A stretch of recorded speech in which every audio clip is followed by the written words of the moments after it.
Guys, আমি যে পাখিগুলো আনছিলাম কিছুদিন আগে সেগুলা ইনশাল্লাহ এখন অনেক বড় হয়ে গেছে এবং এগুলো অনেক ফ্রেন্ডলি হয়েছে আর এগুলারে দেখতেও যথেষ্ট সুন্দর। পাখিগুলা আনার সময় দুইটা পাখি আনছিলাম এবং সেগুলো ছিল একদমই ছোট, মানে শরীরে কোনো পশমই ছিল না, কিন্তু এগুলা এখন অনেক বড় হয়ে গেছে। এবং সেই সাথে আমি আমার ছোট্ট খামারে আরো নিয়ে আসছি হচ্ছে ছোট 4টা হাঁসের বাচ্চা এবং এগুলারে আমি পরীক্ষামূলকভাবে পালন করতেছি। আমি যদি দেখি যে এই হাঁসগুলার রোগবালাই একটু কম হয় তাহলে এগুলা বড় পরিসরে পালার চিন্তা ভাবনা রয়েছে আমার, তাই এখন এটা পরীক্ষামূলকভাবে পালন করতেছি। কথা হচ্ছে, আমার যদি কোনো একটা কাজ নিয়ে ভালো করে এক্সপিরিয়েন্স না থাকে তাহলে সেই কাজটা প্রথমেই যদি আমি বড় পরিসরে করি তাহলে সেখানে লস হবার সম্ভাবনাটা অনেক বেশি থাকে। তাই আগে পরীক্ষামূলকভাবে অল্প কয়েকটা হাঁসের বাচ্চা দিয়ে আমি শুরু করতে চাই। এগুলারে যদি আমি খাবার টাবার খাওয়াইয়া ভালোভাবে পালতে পারি তাহলে আমি পরবর্তী সময়ে বড় পরিসরে হাঁস পালন করতে পারবো ইনশাল্লাহ। হাঁসের জন্য খাবার নিতে আসা দেখি যে এই জায়গার মধ্যে পোকা পাওয়া যাইতেছে। এই পোকাগুলারে বলে হচ্ছে ঘাস ফড়িং, আর পাখিরা এই পোকাগুলা খাইতে অনেক বেশি পছন্দ করে। তাই আমি হাতের কাছে যে কয়টা পোকা পাইছি এগুলা ধরে নিয়ে আসছি এবং আমাদের ছোট হাঁসের বাচ্চার জন্য যে কচুরি পানাগুলো আমি আনছিলাম এগুলা ডাইলা দিলাম এখানে। সেই সাথে পাখির জন্য যেই পোকাগুলা আনছিলাম সেগুলাও পাখিকে খাওয়াবো।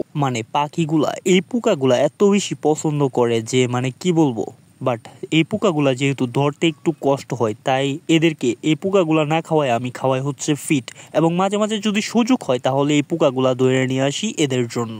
সেই সাথে গাইস, আপনারা যেই হাউসটা দেখতে পারতেছেন এটা বানাইছি হচ্ছে আমি হাঁস পালার জন্য, এবং এটা বানাইছি হচ্ছে সিমেন্টের যে বস্তাগুলো আছে ওই বস্তাগুলোর মধ্যে মাটি বইরা এটারে গোল কইরা রাখছি। তো যাই হোক গাইস, আমি যখন দেখলাম যে আমার পাখিগুলা অনেক বেশি ঘাস ফড়িং গুলা পছন্দ করতেছে তাই আমি কি করব, এই পাখিগুলার নিয়ে আমি যাইতে চাইতেছি হচ্ছে কিছু ঘাস ফড়িং ধরে ওদেরকে খাওয়ানোর জন্য, কারণ এটা ওরা অনেক বেশি পছন্দ করে।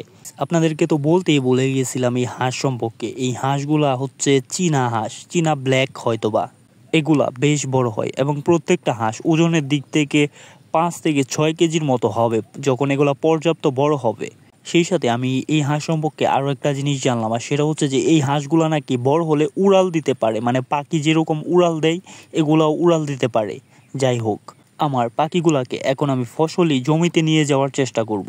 সেখানে যেহেতু এই পোকাগুলা পাওয়া যায় আর পাখিগুলো যেহেতু এই পোকাগুলা অনেক বেশি পছন্দ করে, এবং সেই সাথে আমি একটা পাখিরে পিঞ্জিরার থেকে দইরা বের করে ফেলছি এবং পিঞ্জিরার ভিতরে যে পাখিটা রয়েছে ওইটা যে কি রিয়াকশন দিতেছে এই পাখিটারে বের করার ফলে। যাই হোক, আর দেরি না করে আমার ছোট ভাইরা বললাম যে পাখিটারে নিয়ে তুই জমির এদিকে যা, এবং পরবর্তীতে পিছন দিয়ে আমিও গেলাম এবং জমিতে নাইমা কিছু পোকা ধরলাম, দইরা ওদেরকে খাওয়াইলাম। ওরা দেখলাম যে খুবই মজা করে এগুলা খাইতেছে। যাই হোক গাইস, আপনারা আমার জন্য দোয়া করবেন আমি যেন সামনে ভালো কিছু করতে পারি। সেই সাথে অবশ্যই আমাকে সাপোর্ট করবেন আমাদের এই চ্যানেলটিকে সাবস্ক্রাইব করে। আমি চেষ্টা করব আপনাদেরকে আরো ইন্টারেস্টিং ভিডিও উপহার দেওয়ার জন্য। যাই হোক গাইস, আমি এখানে জমিন থেকে অনেকগুলা ঘাস ফড়িং ধরলাম এবং সেগুলো আমার পাখিকে খাওয়াইলাম। ওরা তো এগুলা খায়া অনেক বেশি মজা পায়, বাট এগুলা ধরতে যে কতটা কষ্ট হয় এটা আপনারা চিন্তাও করতে পারবেন না। মানুষের উপস্থিতি পায় এগুলা লাভ দিয়ে এক জায়গা থেকে অন্য জায়গায় চইলা যায়। আজকের ভিডিওটা এ পর্যন্তই ছিল। সকলে আমাকে সাপোর্ট করবেন, সাথে সাবস্ক্রাইব করবেন।